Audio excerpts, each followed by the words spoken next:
Hey guys, Political Junkie 2414 here, and welcome to my next video, which will be covering the 2022 United States Senate runoff in the state of Georgia, and why I believe the Democrats are set to win, are set to retain control of this seat, and thus gain a seat in the Senate, increasing their majority from 50-50, from a 50-50 tie to a 51 to 49 majority.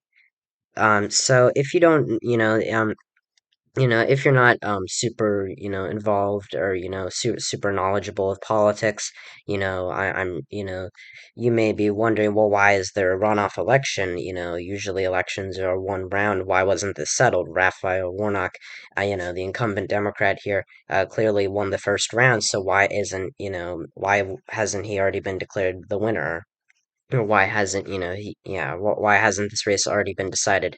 And the answer is that Georgia and a lot of other southern states have a system where if no candidate gets above 50% on election day, um, the race goes into a runoff where the top two candidates advance to this runoff, and whoever wins, and which will force one of them to win a majority of the vote. Obviously, a majority is 50% plus one, or 50.1% or higher, and so. And you may be wondering why that is, and the reason is mainly due is a large part of it has to do with the racist history of the South and the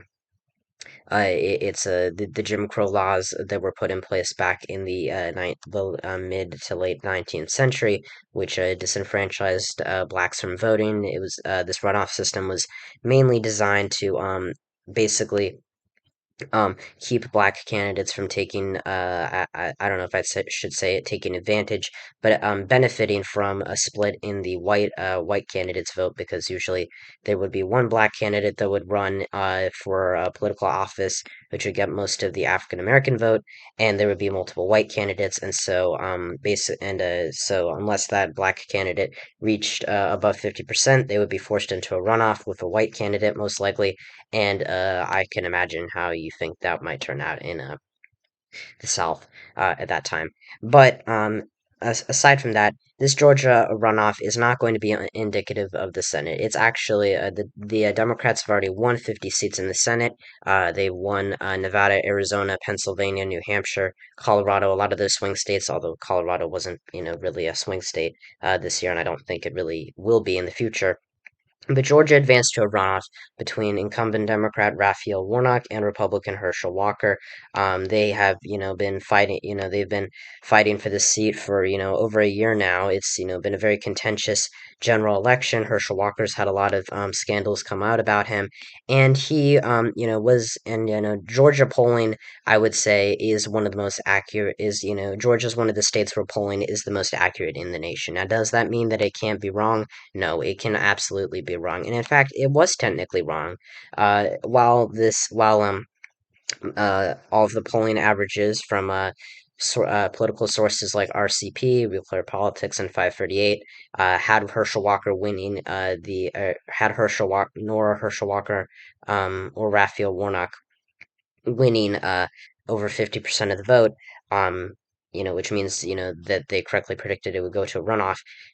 Walker was supposed to win this first round, and in fact, Warnock won. And the polling in Georgia has been very accurate in the past. It was very accurate in 2020. Joe Biden was supposed to win the state very narrowly. That is exactly what happened. Um, and Raphael Warnock and John Ossoff were supposed to win the Senate runoffs in January of 2021, very narrowly. I think Ossoff was supposed to win by one or two. Warnock was supposed to win by two. That is, just about what happened. So Georgia polling is very accurate.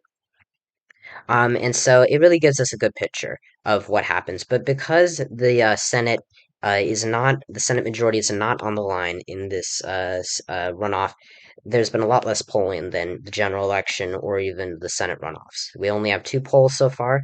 One came out I think about a week ago. This one from Phillips Academy came out today, and they show pretty split results. So Going to if you basically average those out, and I adjusted for a polling miss, from polling misses in the 2022 Senate cycle, because now we're post 2022. Raphael Warnock, if you combine those two polls and divide them to get an average, he's up by 1.5%. And so that's pretty good for Warnock, and considering that he outperformed his polls by about 2 points in the general election, that would mean he win by 3.5. Now, I do believe that Warnock is favored here. Runoff elections were what the runoff elections in Georgia, 2 years ago, almost 2 years ago, are what handed the Democrats the Senate majority. Because John Ossoff and Raphael Warnock forced Senators David Perdue and Kelly Loeffler to advance into runoffs, and Democrats were able to win there because, of high turnout, most likely because of the Senate majority being on the line, which energized Democratic voters, which had already put President Biden into office, and also the fact that Donald Trump, probably most likely disenfranchised, or not disenfranchised, but I guess what's the right word? Demoralized Republican voters by spreading the big lie about the election, which of course made a lot of those voters, untrusting of the election system. Which it's basic logic. If you don't believe that your vote's going to count, why would you vote? Obviously, that's not my personal opinion, but that's just essentially the logic behind, I think, why a lot of these voters came out. The Atlanta suburbs, were very strong for Raphael Warnock. You can see if you go to the Senate results, you can see that Warnock did particularly well in the Atlanta area. This is what's been moving the Democratic Party to what has been giving the Democrats recent victories in Georgia, because it is shifting so far left. There are a lot of moderate Republicans here, and also it's becoming a much more diverse area, and moderate Republicans, and obviously a lot of, most diverse groups do not make a good combination for the current GOP. But if you go to the governor's race, you can see a big drop off. You can see the Republican governor, Brian Kemp, easily won his reelection against Democrat Stacey Abrams, and a lot of that had to do with the fact that he is a more moderate Republican. Stacey Abrams uh, clearly had some problems with I guess energizing, or and energizing black male voters. And you can see that in Fulton County, which Warnock won by about 50 points, Abrams only won it by 38 points. So you can see, that there is a lot of these counties were shifting rightward. You can see in the outer suburbs, Kemp did a lot better than Walker. And, this is the most populated area of the state of Georgia. It's very, it's, very educated, very, very diverse. And a lot of moderate Republicans were backing Brian Kemp, but were very skeptical of Herschel Walker. Now, he obviously still won the GOP vote. If he didn't, he would have gotten absolutely crushed, and he didn't. He actually did pretty well with in the Black Belt counties down here. He actually was able to flip a couple of them from Warnock. And I so that was definitely a warning sign for the Democrats in Georgia. And another thing that should probably concern them is that runoff elections historically have not been favorable to the Democratic Party in Georgia. And that obviously what I just what I went over at the what I said at the beginning of the video pretty much was you know uh I guess gave you a good idea of that. If you go to 2008, there was a Senate runoff this year in Georgia. It's been the pretty much the law of the land for more than a century. Saxby Chambliss was in a surprisingly competitive race against Democrat Jim Martin. He underperformed John McCain's performance in Georgia. McCain won Georgia by about 5 points. And so, because Chambliss got under 50%, it was forced into a runoff.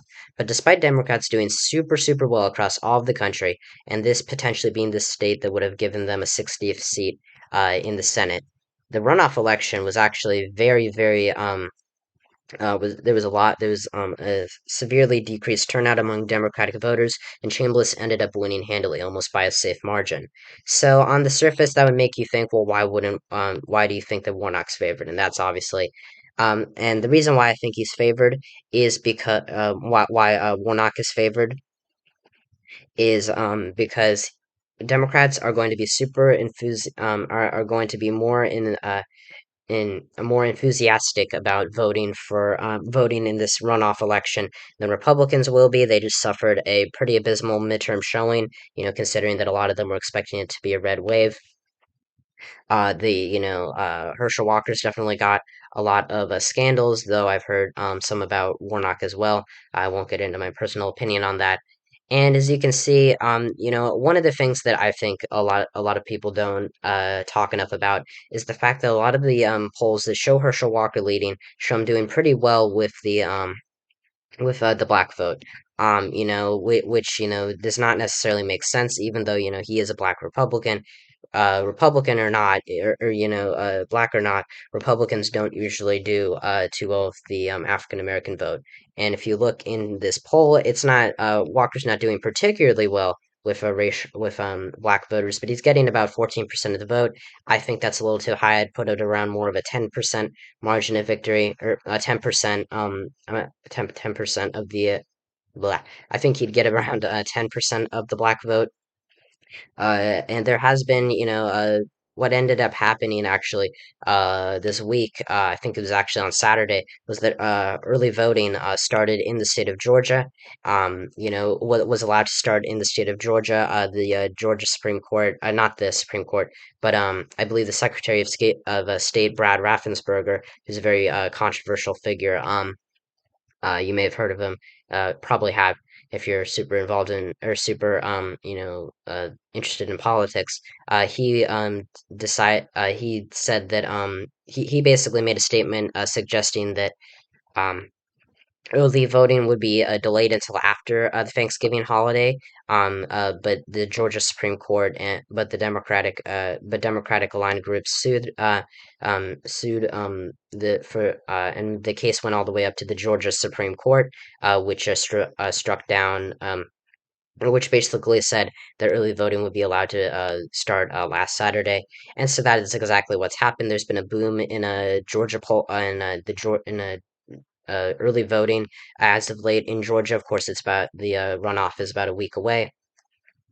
And if you look at this Fabrizio Ward, or this AARP poll, it's done by a Republican group in conjunction with a Democratic group, so it's a pretty nonpartisan pollster. I trust them. They have Warnock up by 4 points. It's actually, I don't know if that's outside the margin of error, but you can see that it's very close to being outside of the margin of error. Of course, if you add up the undecideds and Warnock would only be up by two, and then add the margin of error, you can make an argument that Walker would be up. But if you go to Phillips Academy, Walker's leading by even less with more undecided voters, and it's within a 3% margin of error, larger sample size, and I do think that the election will see some level of a turnout decrease, considering that it is not of as much importance to either political party. But of course, either side wants to have the seat. Republicans, it would help Republicans, keep the Senate tied and make it harder for Joe Biden to pass a lot of his legislative accomplishments. It also make the Democrats compromise on the splitting Senate committees between, or giving Democrats and Republicans equal representation on Senate committees. If they do win the seat and get, they would have a 51 to 49 seat majority, which would, be an actual majority that would not need the vice president, would not need Vice President Harris. Then they could give Democrats more representation on Senate committees than Republicans, which would put them in an advantageous spot. It would also help them with retaining Senate control in 2024, which is not going to, which if you watch some of my more recent videos, actually yesterday I made a video talking about the Republican Party's many pickup opportunities in 2024. Democrats getting a 51st seat would not only minimize the amount of the amount of net gains the Republicans can get, not net gains, but in terms of total, I guess, total representation in the Senate, or total, you know what I mean, because it would decrease it by one. But it would also, make it in an environment where Democrats can afford to lose one seat if they retain the presidency. Now, of course, it's not guaranteed that Democrats win the presidency in 2024. I think that depends on a lot of things. But a Warnock win would definitely help the Democrats. This is currently in my county map. I accidentally pulled this up a couple of minutes ago, but this is what I believe is going to happen. I think that there will be lower turnout among Republicans, and there will be more voters that come, more moderate Republicans that come to back Raphael Warnock because the Senate majority is not on the line. I do think that there will be a level of, uh, decreased turnout, in maybe some of these more rural areas, which would hurt the GOP, and maybe some like the rural Black Belt counties, which would hurt Walker's performance, but it could also to an extent help him. But I think that the runoff is going to be more Democratic than the first round. Again, I could totally be wrong, and I think Walker could win if turnout drops. But Warnock has been holding more events around the state. In the last couple of as of I think last week, or I heard something today on the news that Warnock has held 5 events around Atlanta, getting people out to vote. Walker hasn't really held that many. And he's had a lot of gaffes and a lot of scandals come out about him, like the one about him having to pay or him paying for a woman's abortion that was not his wife, which makes him look like a hypocrite when he says that he is pro-life. Um, but regardless, I think Herschel Walker has a very good chance to win this Senate race, based on the historical drop in turnout among Democratic voters. But it doesn't really seem like early voting is suggesting that. It seems like Democrats are really, I think they're a bit overconfident, and, I think that Walker could win, but I do think that Warnock is the favorite. I think he wins by a lean margin around, I think this race is lean Democratic, and Warnock wins by around 2 to 3, maybe in a best case scenario, 4.5%. If Republicans just collapse in turnout, I don't really see Walker, lowering. I don't see the election having small enough turnout for Walker to be able to, you know, gain a lead. But again, I could be very wrong. And I think, but as of right now, I do expect Raphael Warnock to win this Senate seat in Georgia, and to give Democrats a 51st seat in the Senate since they've already picked up the open Republican-held seat in Pennsylvania. Yeah. Thank you guys so much for watching this video. Make sure to like and subscribe to the channel if you haven't already. If you enjoyed the video, like it. You know, like it. Hit the thumbs up. Subscribe to the channel. I already said that. I am sorry. um, Not in the right headspace today. Turn on notifications. Um, Check out my non-political channel, Interactor127, which I will be returning to soon. As we get a little bit, as the political world kind of calms down a little bit. But don't worry if you're more focused on this channel, because I will be uploading quite a bit. I'll make another video on the Georgia runoff, hopefully. Before December 6th, which is when it's supposed to take place. Thank you guys so much for watching this video, and I'll see you guys next time when I talk about all things politics. See ya.